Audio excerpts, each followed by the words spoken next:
Hi, my name is Maya Lee Peretz. I am a founder of the J Street U chapter at Barnard College and Columbia University.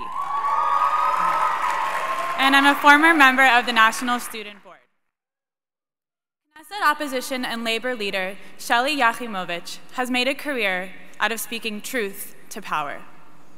Since the age of 15, when the daughter of Holocaust survivors was dismissed from high school for protesting against the school's administration, Yחימוביץ has earned a reputation as a bold leader and fierce critic. As a prominent journalist for 20 years on Israeli television and radio, she became well known for her outspoken views on socioeconomic issues. Yet by shining a spotlight on the growing grassroots movement known as Four Mothers in the late 1990s, she also influenced Prime Minister Ehud Barak's decision to withdraw Israeli troops from southern Lebanon. In 2005, Yחימוביץ announced that she was leaving journalism to enter politics, and soon she became one of Labor's newest members of Knesset.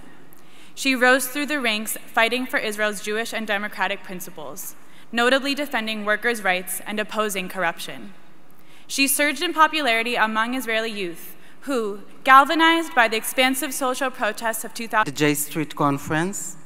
I'm honored to be among friends and partners. It is really inspiring to be part of such an important event, especially now when we are in the early stages of new efforts to promote peace and end years of deadlock. And just before Prime Minister Benjamin Netanyau addresses the United Nations this week, I'll come back to this issue shortly, but first, a few words about Iran. President Obama has taken upon himself a leadership role, and he clearly stated that he is dedicated to preventing Iran from getting nuclear weapons. We have to be carefully, very carefully, tuned to every new message coming from Iran. If there is a chance to stop the Iranian military nuclear project with diplomatic efforts, we should explore it meticulously.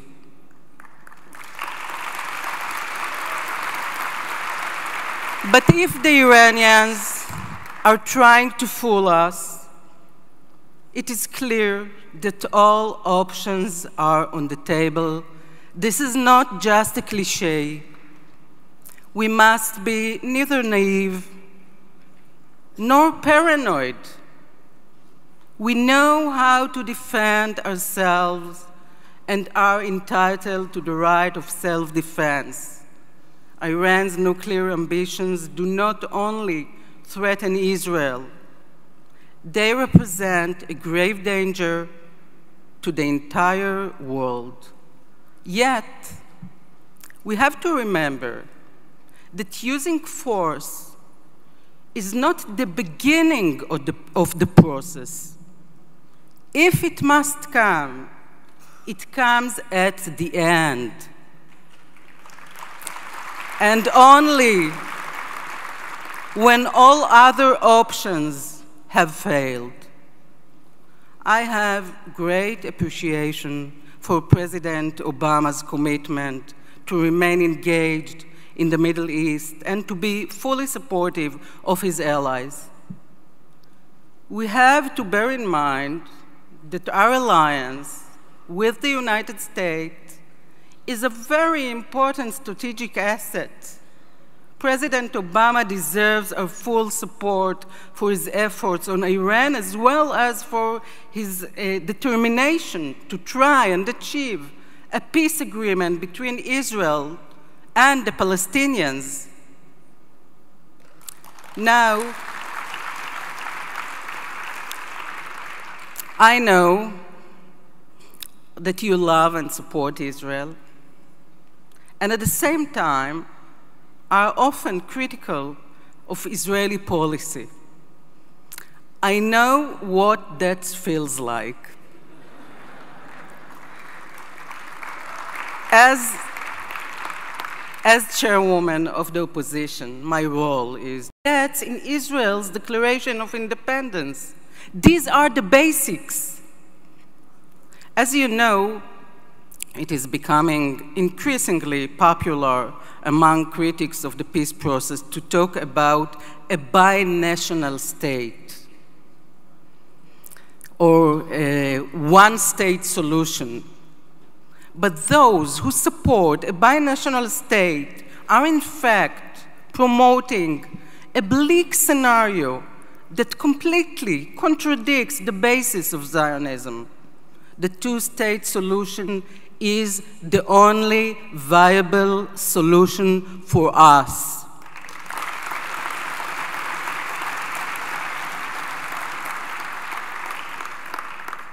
It is the only solution that can allow us to continue to fulfill the Zionist dream of a Jewish and a democratic state. Now, let me tell you how I see the Labour Party's role in this mission. After the elections in January, Prime Minister Netanyהו urged us to join his cabinet. As you may know, my party, the Labour Party, has a habit of joining any government, no matter what. But we could not join this government. The gaps between us were and still are too wide, not only on the peace process, but also on the economy, on social affairs, and the civic agenda. This time, I led my party to take control of the opposition, to pave our way back to power, and to make a much bigger difference in the meantime.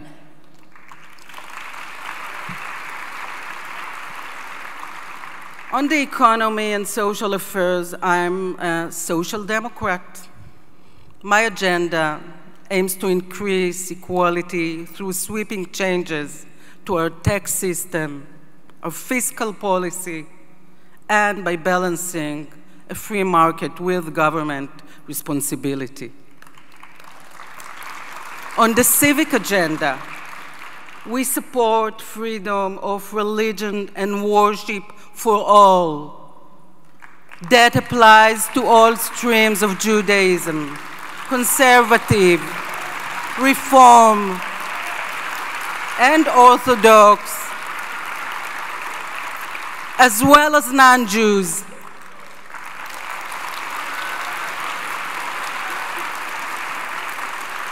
We support civil marriage, and we support gay rights, including same-sex marriage. We believe in a free and democratic Israel with a strong army and secure borders to defend not only our people, but our values. This is the true Zionist. So from the opposition, the Labour Party today is playing a critical role in creating the political conditions for a successful peace process. We're doing everything possible for peace, but this isn't our only important mission. You may know that Israel was accepted to the OECD, the Organization of Economic Cooperation and Development. This officially makes us one of the world's developed economies. We have strong economic growth. We have a thriving high-tech sector. We have a good, public, universal healthcare system.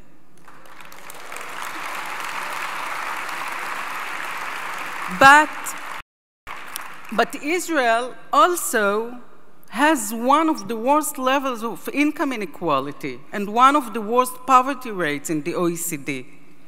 Half of the workforce doesn't earn enough to pay taxes. Too many Israelis live in a world that has nothing to do with the startup nation. This inequality is a new experience for our society.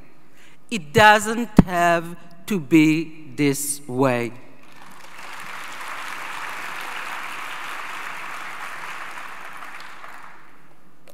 For example, look at my own family. My parents were Holocaust survivors. They lost their entire families.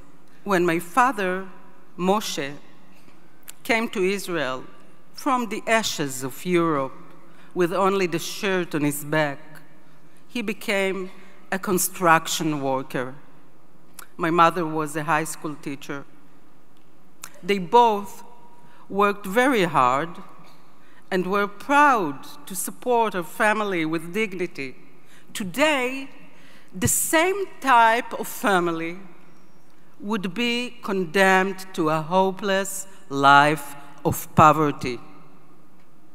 I have a very modest ambition that people like my late father, workers of all types, should be able to afford housing and other basic needs and have a decent livelihood. That's why I have legislated 45 laws in the Knesset to promote socioeconomic change by improving the day-to-day lives of ordinary Israelis.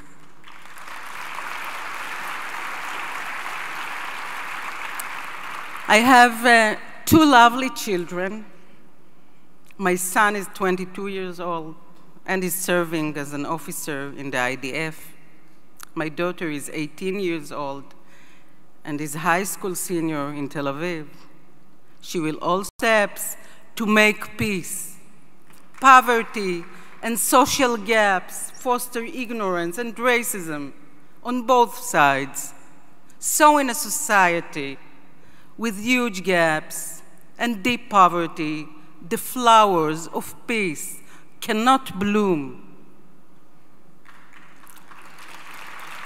Sometimes I see comments on my Facebook page with people asking, why are you talking about peace with the Palestinians now, when the rest of the Middle East is burning? These comments are common because we are witnessing civil war and endless bloodshed around us. As Jews, we cannot remain indifferent to the sight of innocent civilians and children being killed by gas. President Obama has made clear that the world must not remain silent when a dictator slaughters his own people with unconventional weapons. Like on the Iranian issue, I respect the president's moral position on the crisis in Syria in extremely complicated political circumstances. The events across the Middle East remind us every day that Israel is still unique in the region. We resolve our internal disputes through a peaceful and democratic system, despite our problems. We should be proud of it. But the chaos across the Middle East is not a good reason to give up on making peace with the Palestinians.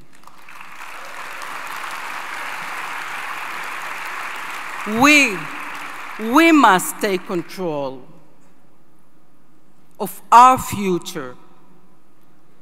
Making peace is in Israel's best interest. It is in our strategic interest, our economic interest, and our moral interest. This is the Labour Party's position. And our position gives the government a unique political opportunity to move ahead. And so, to Prime Minister Netanyyahu, who is now on his way to Washington, I say, move ahead.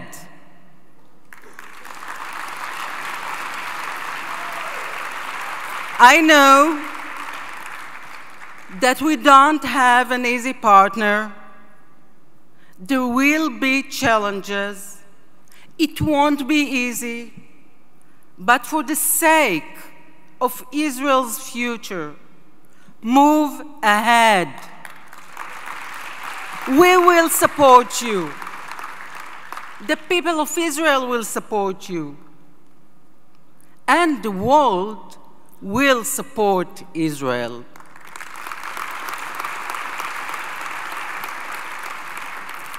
Thank you again for your efforts here in Washington, and best of luck in your conference over the coming days.